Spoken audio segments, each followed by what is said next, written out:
यह कहानी एक ऐसे दिन से शुरू होती है जिसने ओरेगन के एक शांत इलाके को अचानक डर और हैरानी में बदल दिया।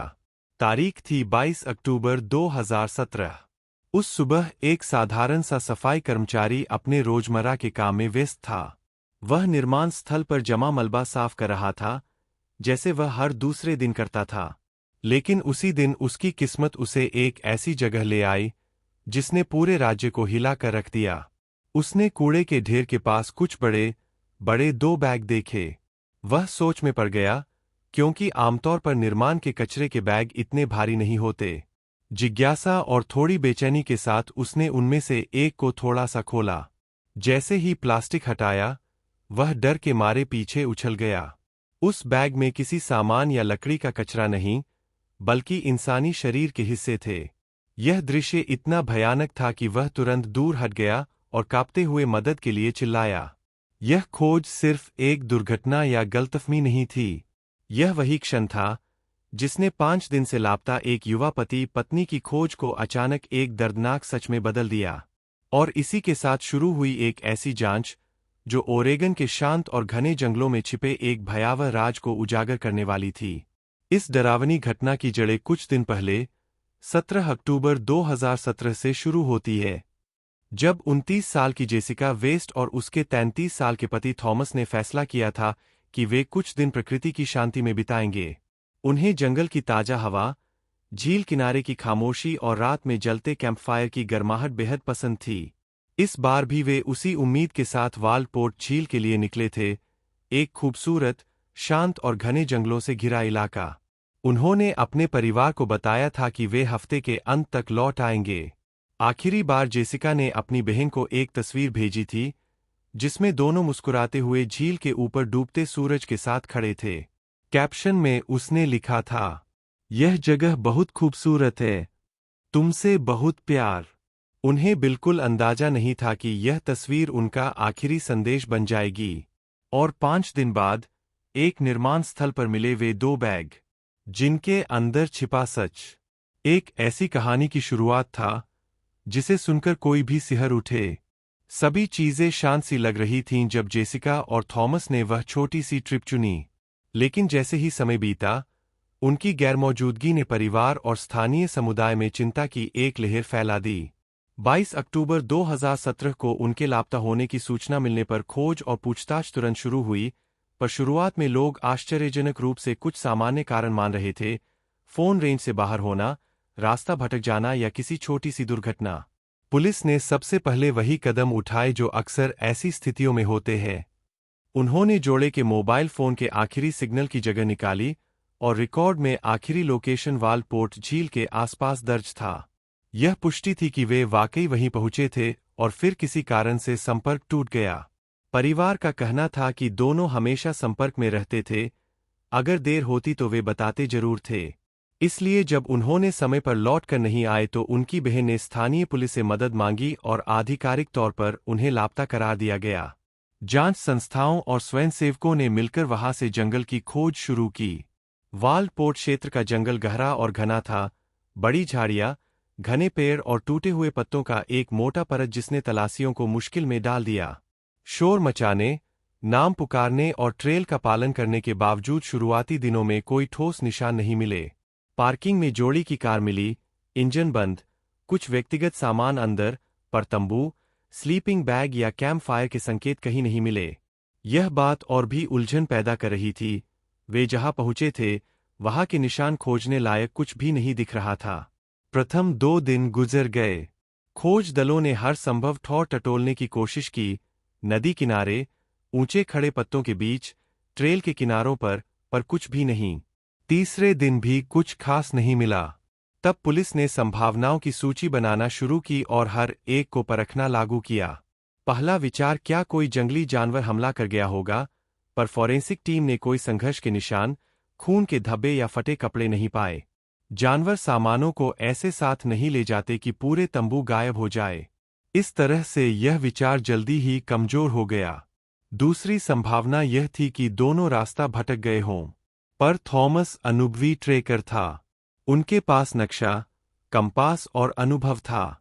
अगर वे भटकते भी तो कोई संकेत छोड़ते, घिसे निशान, इलाके में पीछा करने लायक कुछ, पर कुछ भी नहीं मिला। तीसरी संभावना, जो सभी के दिमाग में थी, वह थी कि वे खुद ही कहीं चले गए हों, पर जांच में जल्दी पता चला कि आर्थिक या व्यक्तिगत कारणों से भागने जैसा कुछ नहीं था। एक खुशहाल जोड़ा, स्थिर नौकरी और रिश्तेदारों से प्यार, ऐसा कोई संकेत नहीं मिला जो यह बताए कि उन्होंने जानबूझकर गायब होने का फैसला किया हो। जैसे जैसे दिन बीतते गए, उम्मीदें घटती चली गईं। खोजी दल हफ्ते भर तक जंगल में जुटे रहे। स्वयंसेवक, स्थानीय शेरिफ कर्मचारियों और वॉल्ट पोर्ट समुदाय के लोग लगातार मदद कर रहे थे। पर हर पहेर के साथ नतीजे वही, कोई निशान नहीं। परिवार का दर्द बढ़ता गया और स्थानीय मीडिया भी मामले पर नजर रख रहा था। यह दुखद तरीका था किसी रोमांटिक ट्रिप के खत्म होने का, पर सच अभी अंधेरे में था। फिर वह कॉल आया, जो पूरी कहानी पलट कर रख देगी।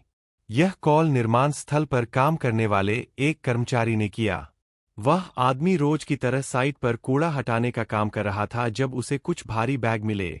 उसने 2 बैग एक साथ देखे, उनका वजन असामान्य था। काम के सिलसिले में उसने उनमें से एक काटा, और फिर जो उसने देखा उसने उसे हिला कर रख दिया। वह तुरंत घबरा कर पुलिस को सूचित करने पहुंचा। जांच टीम मौके पर आई, बैगों को खोला गया और अंदर इंसानी अवशेष मिले। जैसा कि यह खबर फैलती गई, खोजी अभियान में शामिल हर व्यक्ति के कदम जम गए। पुलिस ने तुरंत निर्माण स्थल को घेर लिया और फॉरेंसिक टीम ने सीमित क्षेत्र में काम करना शुरू किया। बैगों के पास एक तंबू भी मिला, और वह तंबू उसी तरह का था जैसा कि लापता जोड़े का बताया गया था। प्रक्रियात्मक पहचान के बाद अफसोसजनक सत्य सामने आ गया। बाकी का सबूत यह बताने लगा कि बैगों के अंदर पाई गई लाशें वही थीं जिनकी तलाश की जा रही थी। मामला तुरंत एक हत्या की जांच में बदल गया। मेडिकल एग्जामिनर ने शवों की शुरुआती जांच की और निर्धारित किया कि दोनों की मौत गोली से हुई थी। यह कोई आकस्मिक मृत्यु या प्राकृतिक कारण नहीं था, यह साफ तौर पर हत्या थी। मरने का अनुमानित समय था 17 अक्टूबर की शाम या 18 अक्टूबर की सुबह, जो उस समयावधि से मेल खाता था जब दोनों जंगल में ही थे। और जो चीज सबसे चिंताजनक थी वह यह थी कि शरीरों पर संघर्ष के लंबे निशान नहीं थे। इससे संकेत मिलता था कि हमला अचानक हुआ होगा, कोई लंबी लड़ाई नहीं हुई, बल्कि कुछ सेकंड में घटी वह भयानक घटना जिसमें हमलावर ने गोली चला दी। अब सवाल कई गुना बढ़ गए थे। किसने यह अपराध किया? इतने दूर, एकांत जंगल में किसकी हिम्मत थी? और सबसे महत्वपूर्ण, उन लाशों को यहाँ इस निर्माण स्थल तक कौन और क्यों लाया? अपराधी ने लाशों को पैक किया, टेंट और सामानों को इकट्ठा किया और फिर उन्हें अन्यत्र ले जाकर छुपा दिया। यह सब एक योजनाबद्ध प्रयास जैसा दिखता था। ऐसा करने के लिए किसी को इलाके की समझ होनी चाहिए थी, किसी को जो यह जानता हो कि कैसे निशान छुपाए जाए और कब और कहाँ कचरा भरता है, ताकि बैगों को आत्मसात कर लिया जाए। जांच अब नए चरण में प्रवेश कर चुकी थी। पुलिस ने उसी जगह से शुरू किया जहां बैग मिले, पर वे जानते थे कि सिर्फ तफ्तीश करना ही काफी नहीं था। इसलिए 2 तरफा रणनीति बनाई गई। एक टीम निर्माण स्थल पर पहुंच सकती हर व्यक्ति, ड्राइवर, वॉकर और श्रमिक से पूछताछ कर रही थी। दूसरी टीम वापस जंगल के उन हिस्सों को खंगाल रही थी जहां से यह समझा जा रहा था कि जोड़े को मारा गया था। हर सुराग को इकट्ठा किया जा रहा था। सीसीटीवी फुटेज, साइट पर आने जाने वाले वाहनों की सूची, ट्रकों के रूट और उस दिन साइट पर उपस्थित कर्मचारियों की उपस्थिति रजिस्टर। निर्माण स्थल एक व्यवस्थित अस्तव्यस्त जगह थी। ट्रक आते जाते रह रहे थे, काम देर तक चलता था और रात में नीचे का इलाका खाली हो जाता था। तभी से अपराधी ने ऐसा स्थान चुना था जहां देर रात में बैग फेंकना किसी की निगाहों से छुपा रहे। पर यह भी एक बड़ा तर्क था कि सीसीटीवी फुटेज और गवाहों की बातों से कुछ न कुछ तो निकल आता। फुटेज की जांच की प्रक्रिया थकाऊ थी। सैकड़ों घंटों के वीडियो में से किसी संदिग्ध घटना को खोजना मुश्किल था, पर यह काम आवश्यक था। इसी बीच दूसरी टीम जंगल में वापस गई। अब प्राथमिक मकसद था उन जगहों को खोजना जहां तंबू था, जहां गोलियों के खोल, खून के धब्बे या कोई और भौतिक सुराग मिल सके। जंगल ने अपनी ढालत दिखाई। घने पत्तों और गहरे झाड़ियों ने किसी भी छोटे निशान को छुपा रखा था। खोजी दल ने वर्गों में बांटकर इलाके की डिटेल वाक से तलाशी ली, पर परिणाम अभी तक निराशाजनक रहा। अपराधी ने जिन चीजों को छुपाया था, वे बहुत बढ़िया तरीके से छिपाए गए थे। समय बीत रहा था और दबाव बढ़ रहा था। परिवार अब खुलकर मीडिया से बात करने लगे और समुदाय की जिम्मेदारी भी बढ़ती चली गई। कई स्वयंसेवक थक गए, कई शारीरिक और मानसिक रूप से गिरते दिखे, पर पुलिस को पता था कि कोई छोटा सा सुराग भी पूरे केस का मोड़ बदल सकता है। इसलिए उन्होंने हर बात को दर्ज करके आगे बढ़ाया। इसी जद्दोजहद में जांचकर्ताओं ने एक छोटी सी बारीक जानकारी पर ध्यान दिया। एक स्थानीय पक्षीप्रेक्षी ने बताया था कि उसने 17 अक्टूबर की सुबह पार्किंग के पास एक वन सेवा वैन खड़ी देखी थी और उस वैन के पास एक आदमी वर्दी पहने कुछ देर तक खड़ा दिखाई दिया था। उस समय यह सूचना मामूली लग सकती थी, वन रेंजर अक्सर गश्त पर आते हैं, पर अब यह वही जानकारी थी जो आगे जाकर जांच का अहम मोड़ बन सकती थी। पक्षी देखने वाले बुजुर्ग व्यक्ति की दी हुई जानकारी मामूली लग सकती थी, लेकिन यह वही सुराग था जिसने पुलिस की दिशा बदल दी। उसने बताया था कि उसने 17 अक्टूबर की सुबह पार्किंग के पास एक सरकारी वर्दी पहने व्यक्ति को पर्यटक जोड़े से बात करते देखा था। पहले यह सब सामान्य नजर आया था, क्योंकि वन विभाग के कर्मचारी अक्सर जंगलों में आते जाते रहते हैं, लेकिन जब गुमशुदगी हत्या में बदल चुकी थी, वही बात बेहद महत्वपूर्ण बन गई। जांचकर्ताओं ने तुरंत वन विभाग से उन सभी कर्मचारियों की सूची मांगी जो उस हफ्ते उस इलाके में मौजूद हो सकते थे। दस्तावेज मिले और दर्जनों नामों की सूची पुलिस के सामने थी। उनमें से एक नाम विशेष रूप से उभर कर सामने आया, स्टीफन, उम्र 42 वर्ष।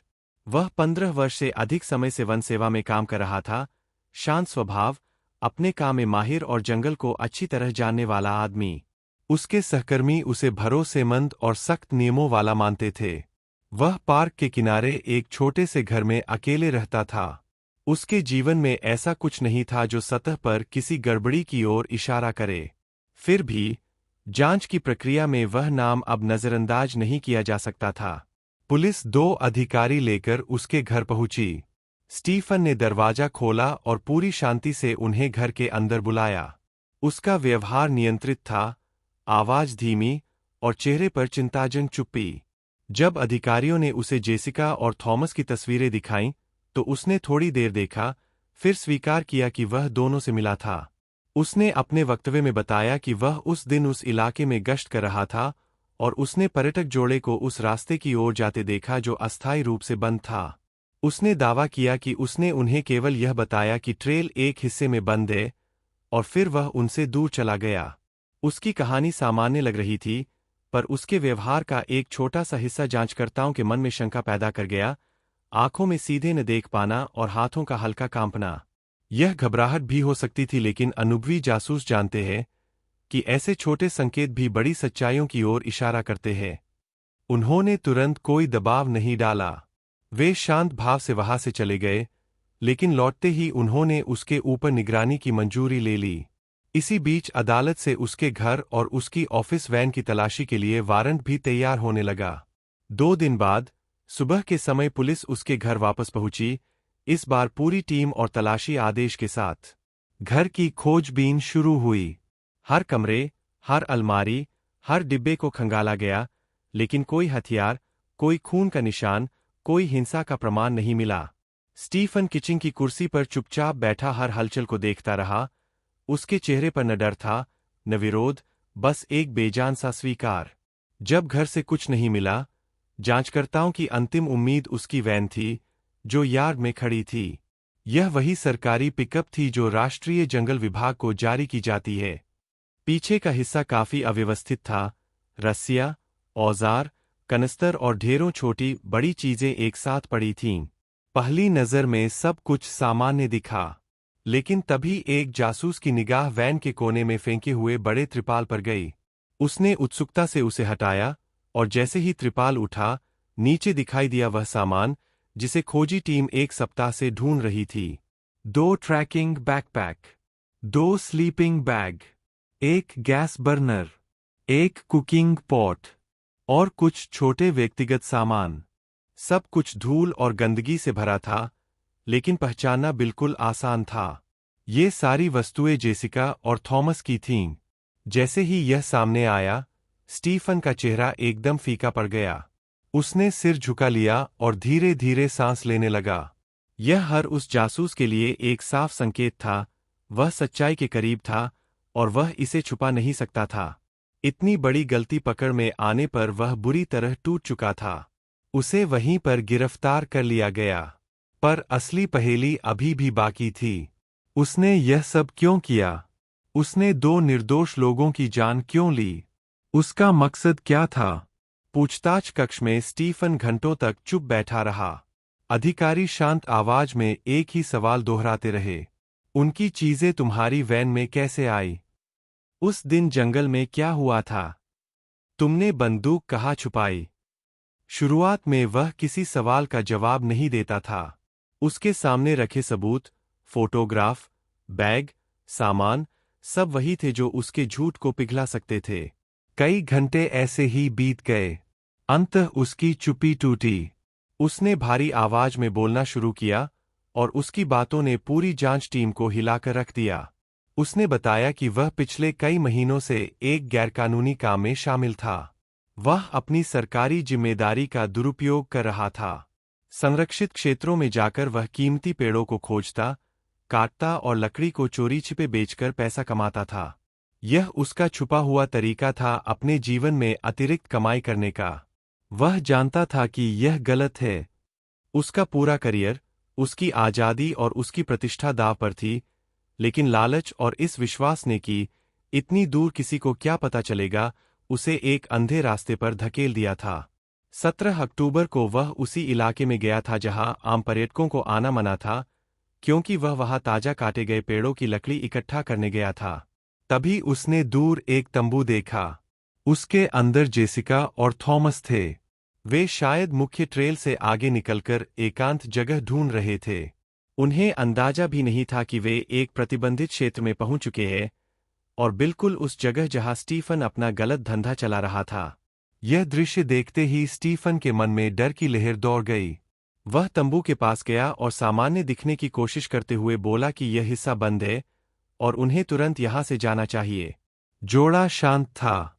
उन्होंने माफी मांगी, अपने सामान समेटने लगे। लेकिन तभी स्टीफन ने देखा कि जेसिका के हाथ में मोबाइल फोन था और वह आसपास की दिशा में इशारा करते हुए जैसे कुछ कैप्चर कर रही थी। उसके मन ने एक ही पल में हजारों आशंकाएं पैदा कर दीं। उसने सोचा, क्या वह पेड़ों के ठूंठ की तस्वीर ले रही है? क्या वह मेरी चोरी पकड़ लेगी? क्या वह सबूत इकट्ठा कर रही है? उसके लिए यह भयावह था। उसे लगा कि उसका राज खुल जाएगा और वह सब कुछ खो देगा। उसका जहन डर और घबराहट से धुंधला हो गया। वह फिर से उनके पास गया। उसका स्वर कड़ा और आक्रामक हो गया। उसने जेसिका का फोन देखने की मांग की। थॉमस बीच में आया और कहा कि वे जा रहे हैं और किसी को कोई परेशानी नहीं दे रहे। लेकिन घबराए हुए दिमाग ने इस सामान्य बात को खतरा समझ लिया। उसे लगा कि ये दोनों लोग उसे बेवकूफ बना रहे हैं, कि वे बाहर जाकर उसे रिपोर्ट कर देंगे कि उसका पूरा जीवन कुछ घंटों में मिट जाएगा। और इसी डर ने स्टीफन के भीतर का शांत वनपाल खत्म कर दिया। उसने अपनी सर्विस पिस्तौल निकाली, जो वह हमेशा साथ रखता था। जो कुछ हुआ वह कुछ ही सेकंड में हुआ। कोई बहस नहीं, कोई मौका नहीं, बस भय, हथियार और गोली। कुछ ही पलों में जंगल की शांति दो बेगुनाहों की चीखों में बदल गई। और फिर मृत्यु की खामोशी। जब धुआं साफ हुआ, स्टीफन दो निर्जीव शरीरों के सामने खड़ा था। अब अपराध से ज्यादा बड़ा डर था। इस अपराध को कैसे छुपाया जाए?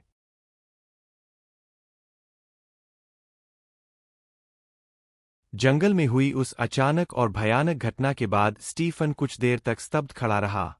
उसके सामने जेसिका और थॉमस के निर्जीव शरीर पड़े थे। चारों तरफ सन्नाटा था, सिर्फ पत्तों की हल्की सरसराहट और दूर कहीं पानी की आवाज। उस पल उसे दो बातें साफ समझ आ गई थीं।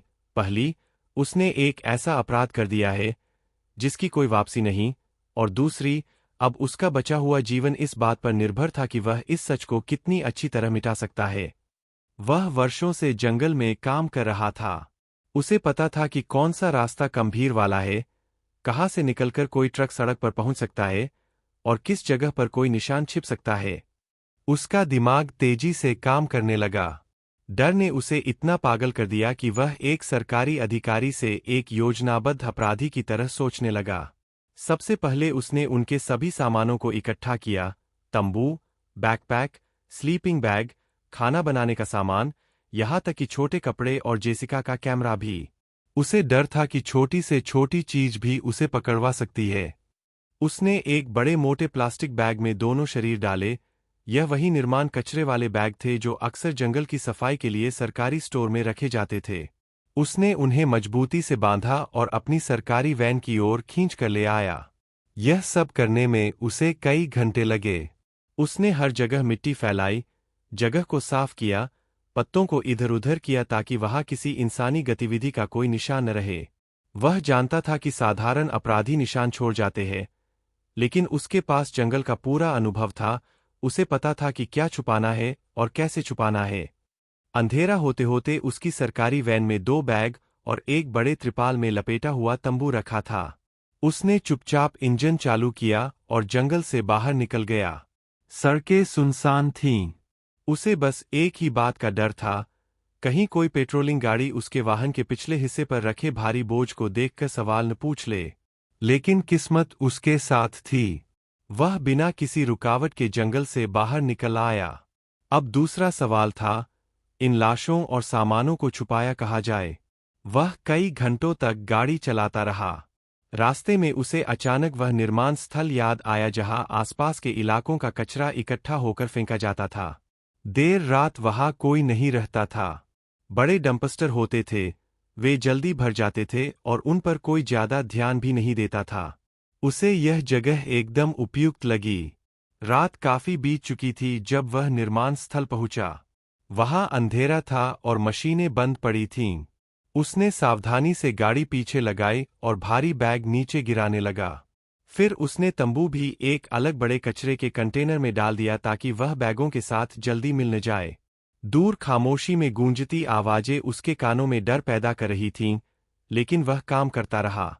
उसे पूरा भरोसा था कि यह कचरा अगले कुछ दिनों में ढेरों नई सामग्री के नीचे दब जाएगा और कोई कभी कुछ नहीं देख पाएगा। उसने फैसला किया कि बाकी सामान, कपड़े, खाना पकाने का सामान, बैकपैक अभी वैन में ही रखे रहने में समझदारी है। बाद में वह उन्हें अलग-अलग जगहों पर फेंक देगा। लेकिन यही उसकी सबसे बड़ी गलती साबित हुई। अगले दिन वह सामान्य की तरह अपनी नौकरी पर गया। वह किसी से बात नहीं करता था। जब जेसिका और थॉमस की गुमशुदगी की खबर सुनाई देने लगी, तो उसका दिल धड़क उठा, पर उसके चेहरे पर कोई बदलाव नहीं आया। वह अपने सीने में सारी बातें दबाकर चलता रहा, जैसे कुछ हुआ ही न हो। कई दिनों बाद जब पुलिस उसके घर पहुंची और फिर उसके वैन के पीछे छुपी चीजें मिल गईं, तो उसके अंदर का झूठ पूरी तरह टूट गया। यहां से उसकी स्वीकारोक्ति की शुरुआत होती है। पूछताछ कक्ष में स्टीफन एक टूटी हुई कुर्सी पर बैठा था। सामने रखे सबूत उसके भीतर के अपराध को साफ दिखा रहे थे। जासूसों ने उसे कोई धमकी नहीं दी, कोई चीख पुकार नहीं की, वे बस शांत स्वर में सच जानना चाहते थे। और यही शांति उसे तोड़ने के लिए काफी थी।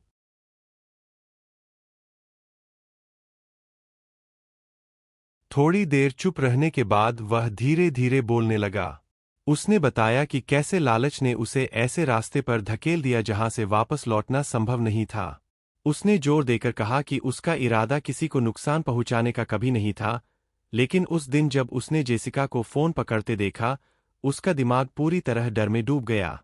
उसे लगा कि उसकी जिंदगी खत्म हो जाएगी, और इस घबराहट ने उसे ऐसी अंधी हरकत करने पर मजबूर कर दिया। उसने यह भी स्वीकार किया कि गोली चलाने के तुरंत बाद उसे अपने किए पर गहरा पछतावा हुआ। लेकिन तब तक बहुत देर हो चुकी थी। वह जानता था कि अगर वह मदद मांगता तो भी कोई उसे माफ नहीं करता, इसलिए उसने लाशों को छुपाने का रास्ता चुना। उसने पुलिस को उस धारा का स्थान भी बताया जहां उसने अपनी सर्विस पिस्तौल फेंकी थी। अधिकारी तुरंत उस जगह पहुंचे और लंबी तलाशी के बाद बंदूक पानी के तल से बरामद हुई। फॉरेंसिक जांच में वही बैलिस्टिक पैटर्न मिला जो जेसिका और थॉमस के शरीर में मिले गोली के निशानों में था। अब सारा मामला साफ हो चुका था। अपराधी कौन है? हत्या कैसे हुई? लाशें कहाँ छुपाई गईं? और हथियार कहाँ मिला? यह सब सामने आने के बाद मामला अदालत में चला गया। अदालत में स्टीफन ने अपराध स्वीकार कर लिया। यह बात ध्यान में रखते हुए कि उसने खुद पुलिस को हथियार दिखाया, घटना का पूरा सच बताया और आगे सहयोग किया, सजा तय की गई। इंसाफ की प्रक्रिया लंबी चली, पर अंत में अदालत ने उसे 45 वर्ष की कैद की सजा सुनाई। जो बात सबसे अधिक दर्द देती है वह यह है कि एक साधारण सा डर, एक इंसान के अपने गुनाह छुपाने की चाह, दो निर्दोष लोगों की जान ले गई। समुदाय में यह मामला कई महीनों तक चर्चा में रहा। लोग यह समझ नहीं पा रहे थे कि एक ऐसा व्यक्ति जो रोज पर्यटकों की सुरक्षा के लिए जिम्मेदार था, वही कैसे एक हत्यारे में बदल सकता है। जेसिका और थॉमस के परिवारों ने कहा कि उनकी उम्मीद बस इतनी थी कि सच सामने आए, और वह आ चुका था, चाहे कितना भी दर्दनाक क्यों न हो। लेकिन कहानी यहाँ खत्म नहीं होती। जेसिका और थॉमस की कहानी उस तस्वीर से शुरू हुई थी जिसमें वे झील किनारे मुस्कुरा रहे थे। उन्हें नहीं पता था कि यही मुस्कान उनकी आखिरी याद बन जाएगी। उनकी मौत के बाद पूरे समुदाय पर एक गहरा असर पड़ा। लोग यह सोचकर कांप उठते थे कि एक शांत जंगल, एक सामान्य ट्रेक और एक सरकारी कर्मचारी, इन तीनों के बीच छिपा सच इतना भयावह हो सकता है। स्टीफन की गिरफ्तारी के बाद धीरे धीरे पूरा मामला तस्वीर की तरह साफ होने लगा। अदालत में उसने अपने अपराध स्वीकार कर लिए, और यह भी माना कि उसका असली डर उसकी गैरकानूनी लकड़ी कटाई की गतिविधियों के पकड़े जाने का था। लालच और घबराहट ने उसकी समझ पर ऐसा पर्दा डाल दिया कि उसने एक पल में दो जिंदगियां खत्म कर दीं। अदालत ने तथ्य, सबूत और उसकी स्वीकारोक्ति को देखते हुए उसे 45 वर्ष की कैद सुनाई, एक लंबी सजा, लेकिन किसी भी तरह से उस नुकसान की भरपाई नहीं कर सकती जो हुआ था।